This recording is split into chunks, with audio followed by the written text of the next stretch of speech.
라 상견례부터 시작해서 결혼 준비가 일사천리로 진행되었어요. 연애 6개월 만에 결혼 날짜도 잡고 청첩장도 나오고 결혼 준비가 한창이던 무렵 뺑소니 교통사고로 아버지께서 돌아가셨어요. 아버지의 사업도 바로 내리막길로 들어섰고 그로 인해 빚독촉을 당하게 되었습니다. 평생을 주부로만 살아온 저희 어머니는 어쩔 줄 몰라 하셨고 저 또한 이렇게 빨리 아버지를 잃게 되리라고는 생각지 못했었기 때문에 손 쓸 틈도 없이 다 잃었어요. 제 인생이 이렇게 흔들리고 있을 때 제 약혼자는 공기업의 연구원으로 입사를 했어요. 내가 사랑하는 사람이 잘 되는 모습을 보니 누구보다 기뻤고 의지가 됐어요. 그러던 와중에 갑작스러운 시어머니의 호출로 저는 시어머니와 따로 만나게 되었어요. 시어머니께 집안 사정을 솔직히 말씀드렸어요.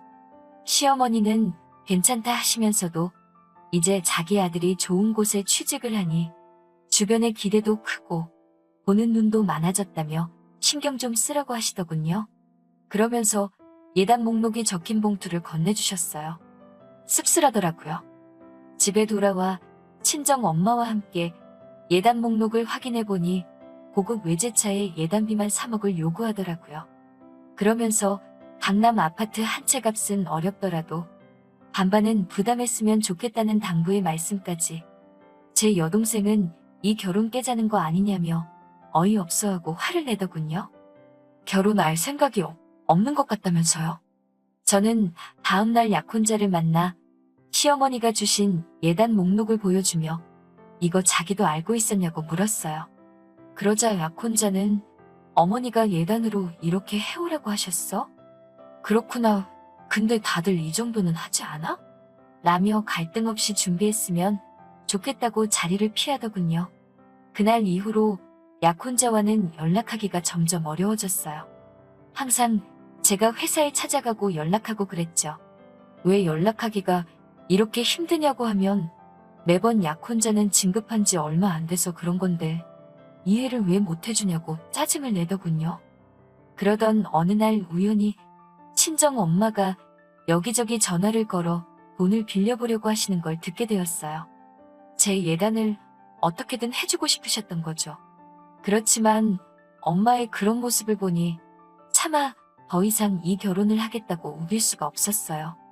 그래서 시어머니를 만나 이 결혼은 어려울 것 같다고 말씀드렸어요. 그러자 시어머니는 그렇다면 어쩔 수 없지 않니? 그래도 청첩장 돌리기 전에 말해줘서 고맙다며 자리를 일어나시더군요. 조금의 아쉬움도 보이시지 않는 시어머니를 보니 이게 시어머니가 원하시던 거라는 걸 알 수 있었어요. 그날 밤 엄마에게 나 이 결혼 안 한다고 했으니까 돈 안 빌려도 된다고 하자 엄마는 돈은 어떻게든 해볼 테니 걱정 말고 결혼하라고 하시는 거예요. 저는 이제 더 이상 돈이 문제가 아니라고 더 매달리면 우리만 불쌍해진다고 소리치고 말았습니다. 그렇게 며칠을 방에서 혼자 미친 사람처럼 멍했다 울었다를 반복한 것 같아요. 야속하게도 제 약혼자는 미안하다는 카톡 한 번 남기고 더 이상 연락조차 없더군요. 그러다 저는 병원에 결국 실려가고 말았습니다. 이런 모습을 다 지켜본 제 여동생은 분을 삭히지 못하고 제 약혼자에게 전화를 해서 제가 지금 병원에 실려갔다고 이거 전부 다 인터넷에 올려서 얼굴 못 들고 다니게 해줄 거라고 했다더군요. 그래서인지 제 약혼자가 제 병원에 왔어요. 어쩔 수 없이 온 것 같은 그의 모습이 실망스러웠지만 그래도 그를 놓을 수가 없더군요. 그리고 이런 저를 다 지켜본 어머니는 그날 이후로 돌아가신 아빠가 남긴 유일한 재산인 집을 팔았습니다. 엄마는 저에게 집 팔아서 네 예단해줄게. 가서 행복하게 살아. 엄마는 그거면 된다고 말씀하시고 저는 엄마에게 이 결혼 안 하겠다고 말 못해서 미안하다며 그날 우리 둘 서로를 끌어안고 한참을 울었네요. 그렇게 퇴원과 동시에 저와 약혼자의 결혼 준비가 다시 시작되었어요. 시어머니는 떨떠름해 하시는 게 눈에 너무 보였고 여전히 약혼자와 연락은 어려웠지만 그래도 여차저차 결혼식을 올렸네요. 신혼여행 이후 더 황당한 일들이 시작되더군요. 신혼여행에 다녀온 그날 밤, 시어머니께 인사를 드리고 방에 들어가 쉬려고 하는데 시어머니가 저에게 홀어머니랑 같이 살면서 신혼부부가 한 방에서 사는 건 예의가 아니라는 말도 안 되는 소리를 하시면서 각방을 쓰라고 하시더군요. 저는 어이없는 표정으로 남편을 쳐다봤는데 남편도 어머니 말씀도 일리가 있다며 본인 방으로 홀랑 들어가 버려 우리는 졸지에 각방을 쓰게 되었습니다. 게다가 시어머니께선 저에게 청소와 요리, 모든 집안일을 요구하셨어요. 여자가 집을 깨끗이 해놔야 남자가 밖에서 승승장구를 할 수 있다는 주장을 하시면서 말이죠. 저는 더 이상 이 결혼에 어떤 말도 나오는 걸 원치 않았기 때문에 최대한 어머님이 요구하시는 모든 걸 해내려고 죽기 살기로 노력했어요. 하루 종일 노예처럼 일만 했네요. 어머님은 그 흔한 로봇 청소기도 쓰지 못하게 하셨고 걸레질과 설거지도 꼭 제가 제 손으로 해야 직성이 풀리시는 것 같더군요. 그런 와중에도 소중한 아이가 저를 찾아왔습니다. 임신을 했다는 소식을 전하면 남편이 얼마나 좋아할까, 시어머니가 나를 달리 대해주지 않을까, 그런 기대도 들더라고요. 하지만 저희 임신 소식을 들으신 시어머니는 저에게 축하의 말씀은 고사하고 이제 아이를 핑계로 내 아들 목을 옥죄려고 하냐며 폭언을 하시더군요. 집안일도 전혀 줄지 않았어요. 먹고 싶은 건 고사하고 식사라도 하려고 차리고 있으면 맨날 집에서 먹고 놀기만 한다는 식으로 저를 한심하게 보시더군요. 일부러 저 못 먹게 하려고 냉장고를 텅텅 비우시는 일도 부지기수였어요. 하루는 제가 견디다 못해 어머니, 저도 해올 거 다 해오고 시집왔는데 저한테 왜 이렇게 야속하게 하시냐 하니까 네가 하고 싶어서 해온 건데 뭐하러 그런 생색을 내냐면서 억울하면 다 들고 나가라고 하시더군요. 애도 필요 없다 하시면서요. 이제 와서 친정으로 돌아갈 순 없었어요. 어떻게 한 결혼인데 어떻게든 버티고 아이만 낳으면 달라질 거라는 막연한 기대로 버티고 버텼죠. 며칠 뒤 시어머니가 저녁 식사 약속이 있다고 모처럼 집을 비우셨어요. 저도 이런 날 남편이랑 데이트를 해야겠다는 생각에 남편에게 전화를 했어요. 남편은 미안한 목소리로 오늘 야근이라고 하더라고요. 저는 아쉬운 마음이 들었지만 또 한편으로는 안쓰러운 생각이 들어 그럼 저녁만 얼른 근처에서 같이 먹어야겠다는 생각으로 남편 회사로 향했어요.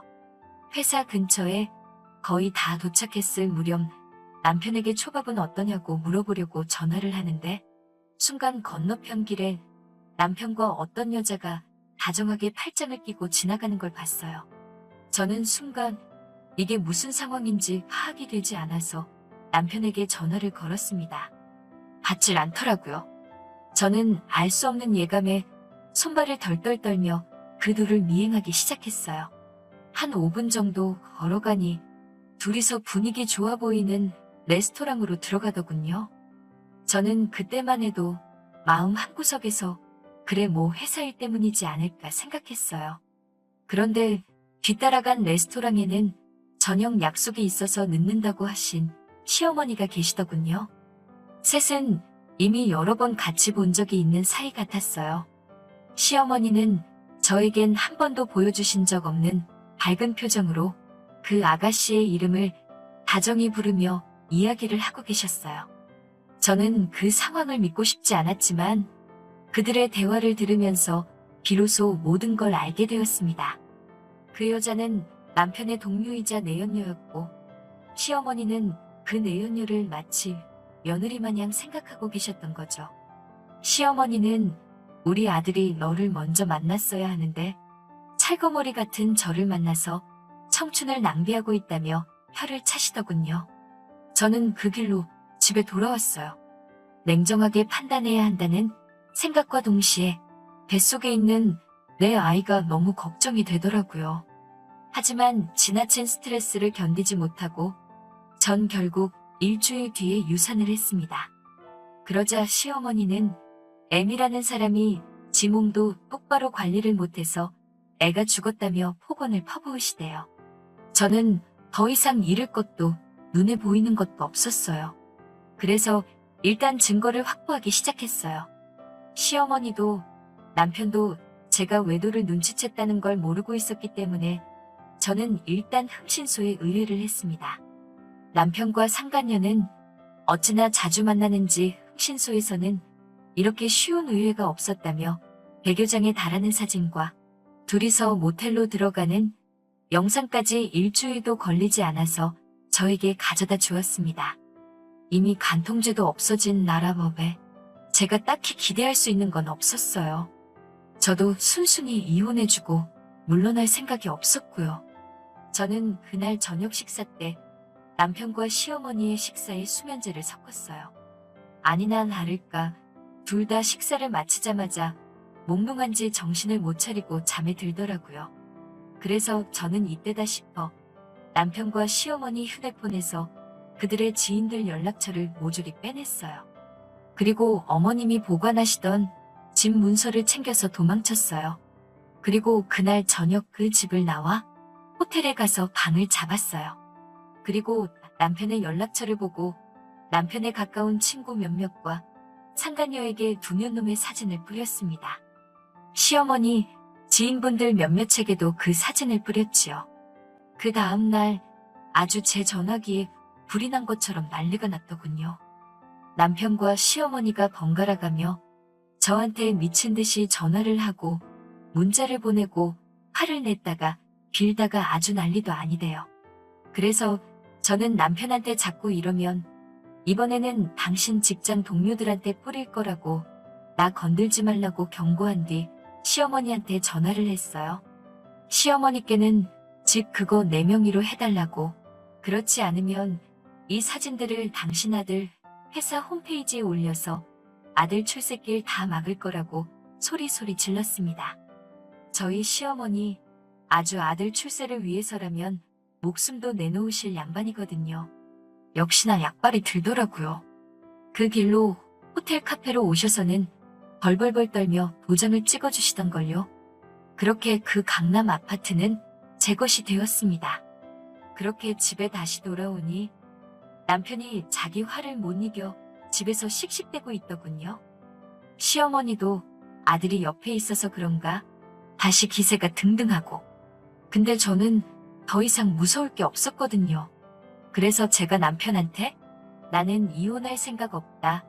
그리고 이 집도 당신만 제 정신 차리면 내가 공동명의로 해줄 수 있다고 말했어요. 매사 계산하기를 좋아하는 그 인간은 제 말에 혹해서는 그럼 알겠다. 그 여자랑 헤어질 테니까 자기를 다시 한번 믿어달라고 하더라고요.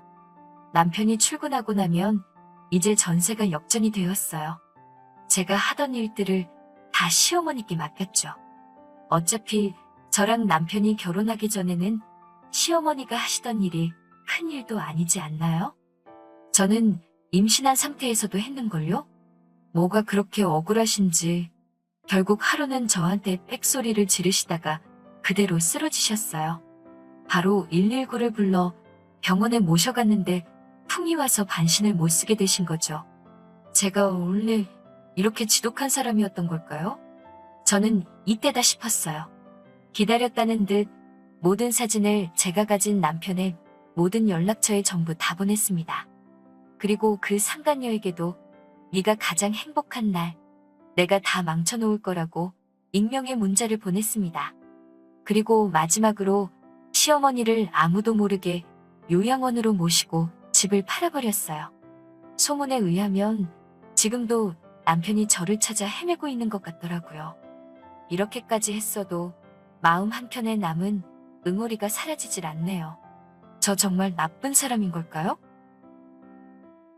오늘 사연은 여기서 끝입니다. 긴 이야기 들어주셔서 감사합니다. 좋아요와 구독 눌러주세요. 사연 요청 및 제보 받습니다.